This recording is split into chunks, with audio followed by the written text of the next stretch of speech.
How's it going, people? It's Charlie and welcome back to another video on the Chatting Leeds YouTube channel. It's time for your post-match reaction to Leeds United 0, Aston Villa 3. I'll be completely honest, guys, I was in no mood to do this video last night. I would have just ranted and probably said a few things that I don't really mean in the heat of the moment. So I've tried to gather my thoughts as best that I can in order to do this video. So just before we get into it, smash that like button, please subscribe if you're brand new, and share all of your thoughts and opinions in the comment section down below. I'm sure there's going to be some very strong opinions and ones that I probably will agree with. Let's be honest, people, it was a massive shit show, wasn't it? An absolute shambles and embarrassing, pathetic, and whatever other word you'd like to use, which will probably be correct. I felt certain individuals gave up last night. You could see it a mile off. No defence, no midfield. Just shocking once again. Really disappointing, just considering how well we did against Leicester. I know that Leicester still beat us, I understand that, but at least we were in that game and we were better than them. I'll be honest, against Leicester we were better. But last night, from minute one, you could just tell that it wasn't our night. I think the pressure and the occasion maybe got to some of the players. Aston Villa didn't really get out of second gear. Thought Philippe Coutinho was unreal on the night. Created a lot, and I think that was just the main difference, is that we don't have a Coutinho type figure in our team, someone that can sit in behind the strikers, receive the ball, look up and play a pass through. No creativity at all. Square pegs in round holes once again. Stuart Dallas, we established against Leicester, does not do well at right back. Weirdly enough, he does better at left back, but at right back, it just doesn't work. Luke Ayling at centre back. Now, yes, he did fairly well against Leicester, and last night he did okay, but it doesn't work. Koch in the CDM role. He's not a defensive midfielder, he's a defender, he's a centre back. Play him at centre back. Pascal Struijk, I've praised him loads this season. He looked soft last night. And Junior Firpo, Jesus Christ, that boy. I mean, I wasn't a huge fan of Alioski last season, but at least Alioski gave fight and desire, played for the shirt. I'd kill to have Alioski back at left back right now, I really would. I said at the beginning of the season, you know, my dad, my uncle, people who sit around me in the south stand have all slagged Firpo off from day one. I've always given him the benefit of the doubt, adapting to life in this league, etc. But he's had enough time now. Awful signing. He's had games where he's looked okay, but he's not really got into a consistent bit of form. Nah, awful signing. A massive downgrade on Alioski. I don't know how we've managed to get worse, really, to be honest. But it is what it is. Thought Forshaw was okay as well last night. Got stuck in, won some battles. When we brought him off for Click, I thought, what is that? Why is that change being made? Like, why? Click came on, offered nothing at all. And Mateus Click, woeful. The only positive about last night, we saw Patrick Bamford come back. He played half an hour.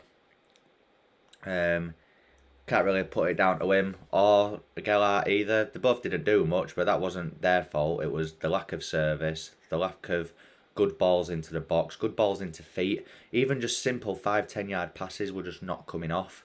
Rodrigo was poor again last night as well. I'll come on to Rafinha in a second because, yeah, anyway. Let's talk about the goals then. First goal, poor defending.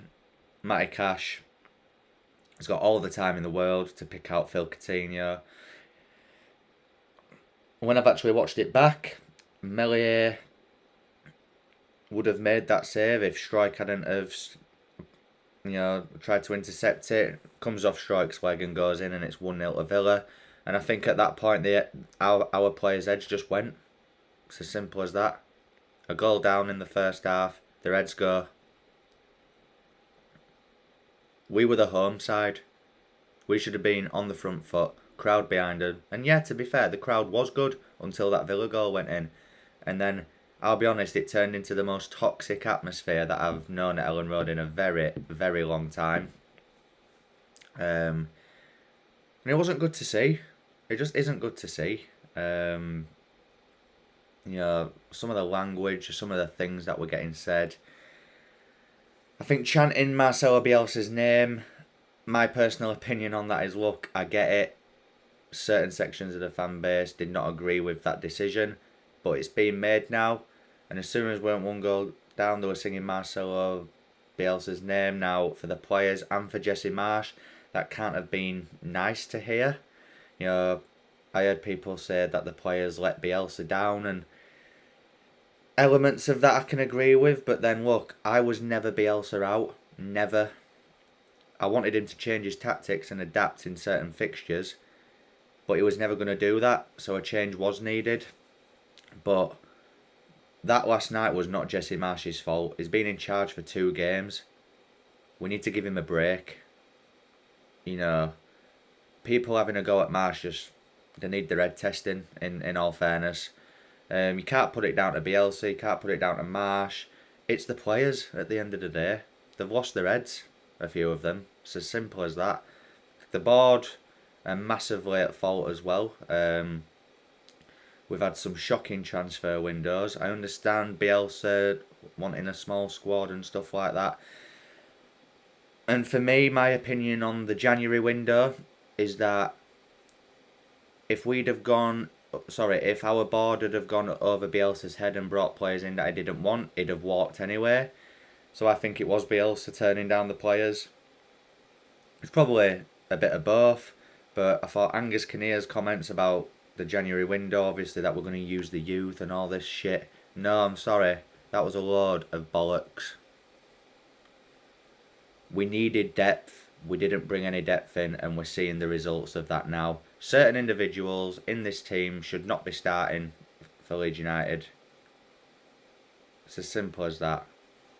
Or maybe, sorry, they shouldn't be not starting. They just shouldn't be coming on as subs. Click, yeah, it is a squad player now. When I say a squad player, use him if you absolutely have to. That change last night did not need to be made. Forshaw for Click. Rodrigo off, yeah, I understood. Harrison off, I understood. But it's square pegs round holes again. That was the only thing that I was excited about under Jesse Marsch, is that no square pegs round holes. But we've gone back to it. Ayling at centre-back, Cock in the DM, Dallas at right-back, James up front. Doesn't work. It doesn't work. It's as simple as that. Some of them players gave up last night, and I'm going to get on to Rafinha. In fact, before I get on to him, let's just talk about the other goals quickly, just to get it out of the way. Second goal, Matty Cash, Junior Firpo needs to do so much better. Does not anticipate Matty Cash cutting inside at all, and Cash slots it in, and it's 2-0. That Callum Chambers goal, poor defending from the initial set piece, but in terms of the finish, you can't really do a lot about it. He hit it well, he hit it top bins, and fair play. It was a lovely strike, and it's 3-0. And at that point, the crowd were going, 15 minutes to go. I've never seen Ellen Road that empty at full time in a very long time. They were booing through the game at half time, through the game at full time, and this is where I get on to Rafinha. After that second goal went in, he was slumped on the floor, he was punching the turf like a child. Just diabolical behaviour, if I'm being honest with you.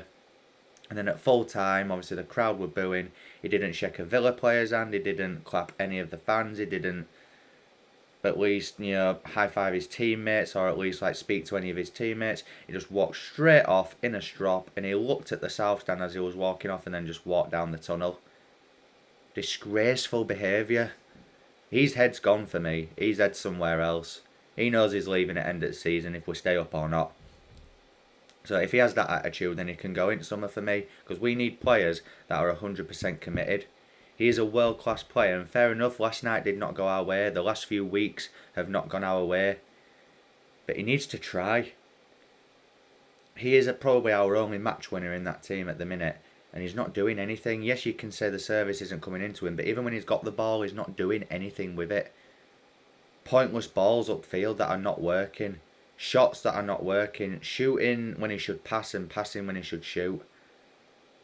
He's been woeful for a few weeks now, and I think people are scared to say it because he's his best player, but I'm just going to be blunt and honest. He's been woeful. Since that last international break, he's been crap.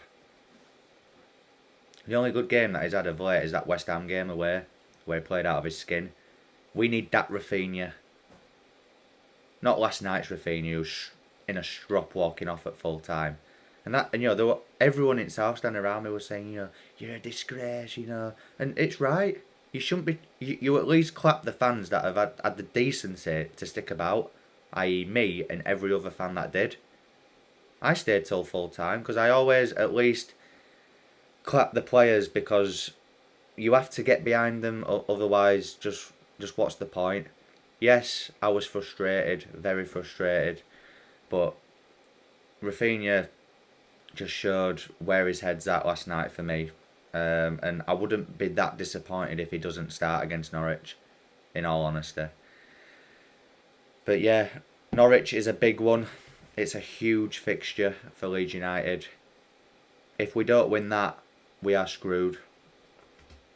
I won't accept a draw in that game. Not even bothered about a performance. We just need to win. When we played them away, we played shocking, but we still beat them. I would take that on Sunday. Play shocking, but win. If we don't beat Norwich, who are dead bottom of the league, then we deserve to go down. If we can't beat Norwich. That might sound harsh, and I definitely don't want it to happen. I'm just being real here. We need to rely on the teams below us being worse, which I think is a massive risk at this point. I always said that there's 3 worse teams, but now I'm not so sure. Burnley have got games in hand. Everton have got games in hand. You know, if Leeds stay up this season, it won't be because we deserve it. It'll be because the teams below us are worse than us. And it's as simple as that. I'm just going to finish by saying, as I have just said, if we don't beat Norwich on Sunday, people, we are screwed, in my opinion.